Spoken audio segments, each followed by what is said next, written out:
په سخت پریشانی کې، په سخت مصیبت کې، په لوی مصیبت کې، په لوی مشکل کې، په لوی غم کې محمد رسول الله مبارک و مشتی ته یو دعا راشولې. دعا چې شته هغه دا ده: لا اله الا الله العظیم الحلیم، لا اله الا الله رب العرش العظیم، لا اله الا الله رب السماوات ورب الارض رب العرش الكریم، متفق علیه. د بخاری او د مسلم حدیث. که یو سړی په ډیر مشکل، په ډیر بیچینی، په ډیر مصیبت، په ډیر درد، په ډیر لوی امتحان کې مبتلا دی، محمد رسول الله مبارک فرمایي تاسو څه کوئ؟ تاسو دغه دعا وایست. دغه دعا به ستا بیچینی، ستا تکلیف، ستا پریشانی، ستا مصیبت او ستا غم در لیرې کوي. مصیبتونه خو نو عام دي. د چا زوی ناسالې د یو داسې ناوړه کار یې وکړي چې آخر د ده زړه پټاویږي. تا نبي صاحب فرمایي وای دا ناسالې زوی داسې دی لکه د سړي پر لاس چې شپږمه ګوته پیدا شي. په مجلس کې به په شرمېږي، په پرې کېدو به خوږېږي. صحیح سولو.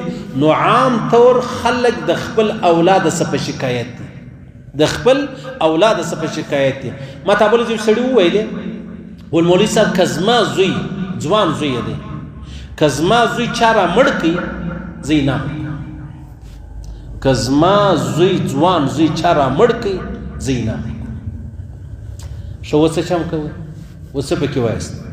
دا یعنې دا زه دا کیسه درته کوم، سړی هم ژوندی دی، زوی هم ژوندی دی او دی دا خبره کوي. لیونی هم نه دی. ولې؟ و د الله رسول فرمایي په داسې مشکل کې، په داسې غم کې، په داسې مصیبت کې نو دا وایه چې لا اله الا الله العظیم الحلیم، لا اله الا الله رب العرش العظیم، لا اله الا الله رب السماوات ورب الارض رب العرش الكریم. د الله رسول فرمایي د چا یو مقدمه ده، یو سختي ده، یو زنانه د خاوند طلاقیه، یو زنانه د خاوند طلاق کړی ده، یو زنانه د بچی ورک دی، یو زنانه د بچانې بیمار دی، یو سړی دی ډېر د لوړ مشکل سره مخامخ دی. یعنی دا اوس زما سره چې اوس کومې خبرې پرتې دي، یوه فیصله دغه ده چې کوزده سوې ده، کلونه تیر سو د کوزدې، اوس په واده کې دی، نجلۍ وایي زه دغه هلک نه کوم. څومره لوی مصیبت دی، څومره لویه پریشاني ده. یو سړی بیا واده وکړي، ورځ دوې د ښځې سره تېرې کړې، ولاړی وغورځېدی، هغه کابل کې ناست دی. صحیح ده؟ وایي زه دا ښځه نه کوم. څونه لوی مشکل دی. دی بې ولې نه کوي، ښځه بې څونه پریشانوي، ښځه بې ولې نه کوي، سړی بې څونه پریشانوي. دا لوی مصیبتونه دي. د الله رسول په داسې مصیبت کې و ما او تا ته دغه لاره چې د هغه راښولې ده چې تاسو په دا وخت کې دغه ذکر، دغه فکر، دا د الله لوی بیانوئ. ولې؟ غم راوستل هم د الله له جانبه دي او لرې کونکي هم د الله له جانبه. پر دې خو زما ستا یقین دی، عقیده ده نو چې د الله له جانبه دي، راسې د الله په دربار کې هغه تورې کښېږدو چې کوم تورې الله او محمد رسول الله تور شولي دي. ګوره زما موبایل کوډ دی نو چې زه تا ته در وښیم نو بیا خو ته ژر خلاصولی شي. دا یو کوډ دی، کوډ د الله د خپل ځان سره یې ښیولو چې پر چا غم راشي نو یې دې غمګینه بیا دا تورې راواستول چې و خپل امت ته دغه تورې وښیه، ته دغه تورې وایاست، بیا بس تی دا غم چې دی هغه الله رب العزت لرې کوي.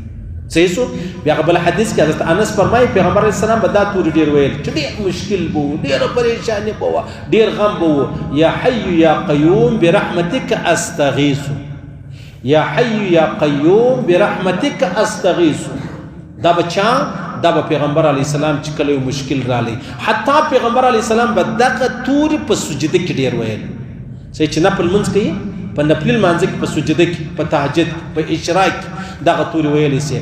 سبحان ربي الاعلی دې وویله، لس واره، شل واره، 50 واره، هر څو دې ویله. یا حی یا قیوم برحمتک استغیث، یا حی یا قیوم برحمتک استغیث. او بیا پیغمبر علیه السلام چې کم تورې ښوولي دي دا به ما ورته ووایو. نجات له چا غواړو؟ له مصیبته. کم څوک به مې خلاصوي؟ هغه لوی عظیم ښایسته رب به مې خلاصوي. نو چې لارې را ښوولې ده نو پر هغه لاره به ځو. که ته ما ته ځان را رسوې نو خو زما پر طبیعت مې را رسوي چې زه درته ووایم. نو چې الله ته موږ ځان رسوو د الله بخښ ته ځان رسوو پر هغه لاره به رسوو چې کومه لاره موږ ته محمد رسول الله مبارک راښولې ده او بیا هغه لاره چې د هغه زما او ستا دپاره چې شته هغه د نیکبختۍ لاره ده هغه د کامیابۍ لاره ده هغه د خوشحالۍ لاره ده الله رب العزت تیرا نصیب کړي خبرې خو ډېرې کوم تی ډېرې اورې هم خو بس الله رب العزت تیرا نصیب کړي الله دې د هر مسلمان وساتي الله دې هر مسلمان له هر غم وساتي له هر مشکل وساتي په دغه کم تورې چې درته ویل د بخاري او د مسلم حدیث د دغه تورو په برکت الله رب العزت وساتي صحیح شو